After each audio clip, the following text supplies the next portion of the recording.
Okay, so today we're going to be talking about the right-hand side of this page.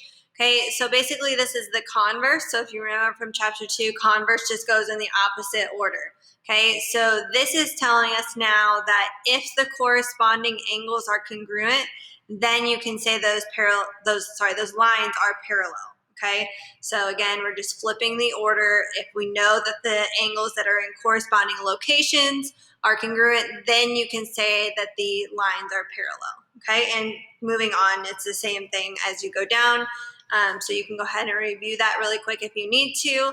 But again, it's just going in the reverse order. So now if I flip to 3.3 here, okay, we have the transitive property of parallel lines. So that says if two lines are parallel to the same line, then they are parallel to each other. So if I have these lines, let's draw them, C, D, make them look as parallel as you can. I know that it's kind of hard to do that, okay? And E, so we have if C is parallel to D and D is parallel to E, then you know that C also has to be parallel to E, okay? That's the transitive property of parallel lines. Kind of makes sense after we learned about the transitive property in general about other things, okay? All right, so example 1 says find the value of x that makes m parallel to n. So we know that these are in corresponding locations, okay? So they should be corresponding angles.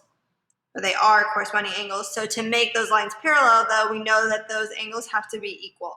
So we're going to take 65 and set it equal to 3x plus 5.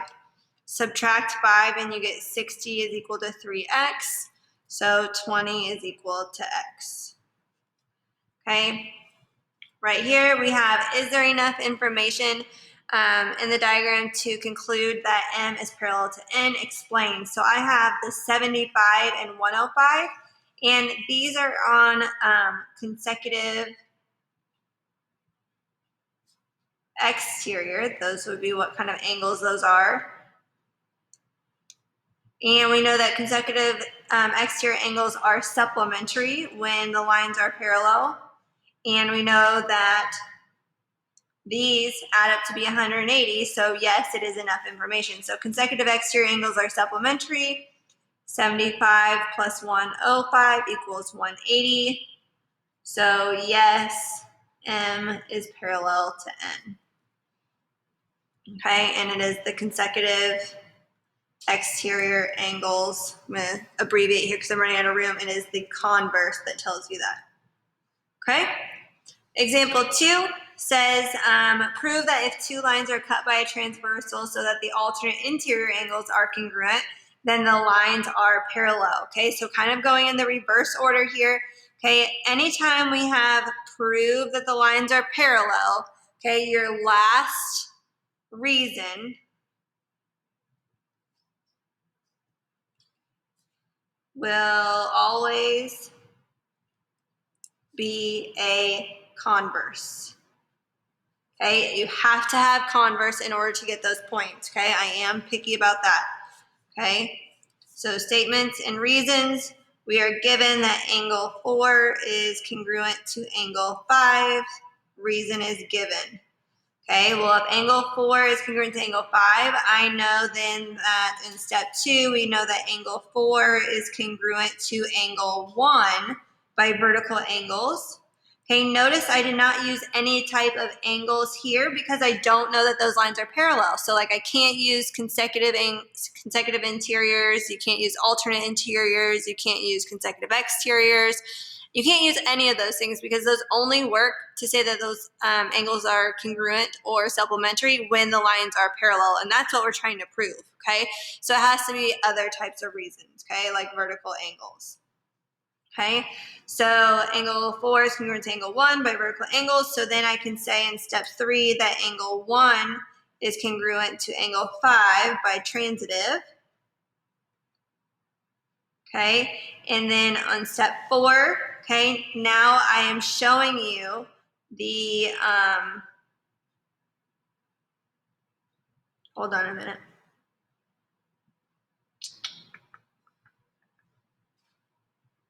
I messed something up here.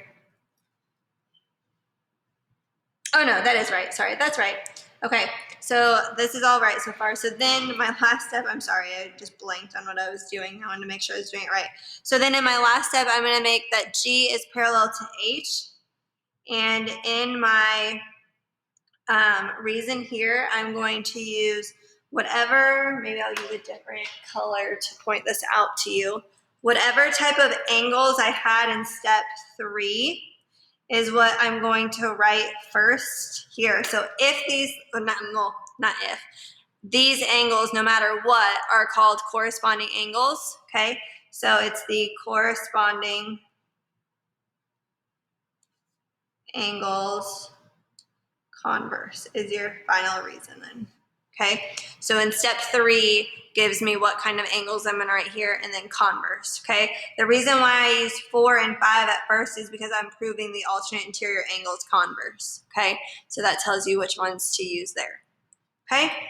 All right, then let's do example 3, last one here, kind of hard to see. There we go.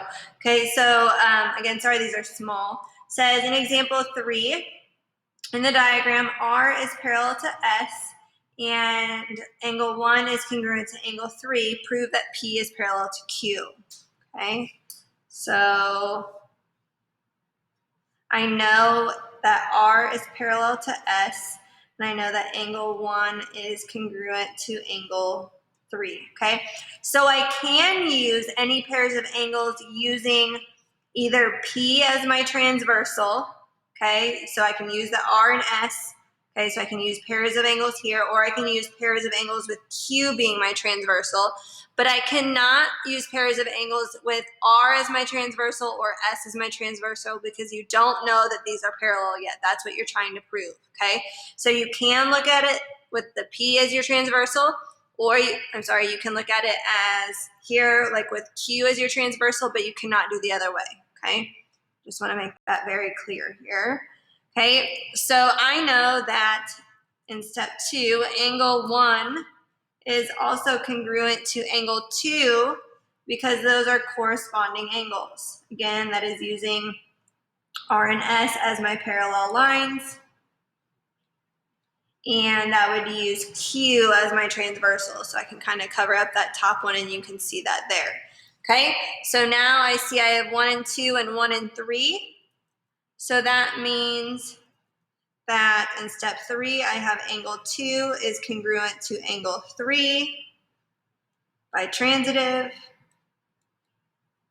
And then in step 4, okay, I can now say, because if I look at 2 and 3, I know that those are congruent. So now I can say that P is parallel to Q because if I'm looking at angles 2 and 3, okay, looking at 2 and 3, those are alternate interior angles. So it's the alternate interior angles converse as your reason. Okay? All right, step 6, it says in the diagram, not step 6, sorry. Problem number 6 down here. It says in the diagram below, P is parallel to Q and Q is parallel to R. Find the measure of angle 8 and explain your reasoning. Okay, so I know that the measure of angle 8, okay, I can see that it is acute. So I know that it is 65, okay, because its corresponding angles with the angle that is consecutive exterior with 115 degree angle. Okay, so that would mean this angle right here. Okay, and you knew that these were all parallel. That was in the instructions. Okay, so there is that one. Now if I flip over here to example 4, it says the flag of the United States has 13 alternating red and white stripes. Each stripe is parallel to the stripe immediately below it. Explain why the top stripe is parallel to the bottom stripe. So I know that stripe 1 is parallel to stripe 2, And I know that stripe 2 is parallel to stripe 3, which then tells me that stripe 1 is parallel to stripe 3. So then I can follow along in that same aspect, and I know that stripe 3 is parallel to stripe 4. So I have stripe 1, stripe 3, stripe 3, stripe 4. Now that means that stripe 1 is parallel to stripe 4. And if you just continue that pattern, which I'm not going to write all of them out, and you don't need to either, I'm just going to write dot, dot, dot. I know that stripe 12 is also parallel to stripe 13, which means that stripe 1 is parallel to stripe 13. Okay, that is by the transitive property of parallel lines. Okay, so there is that. That is all that you need for your notes today, since you already did a lot of the work on the other day whenever you copied down this whole page. So let me know if you have any questions.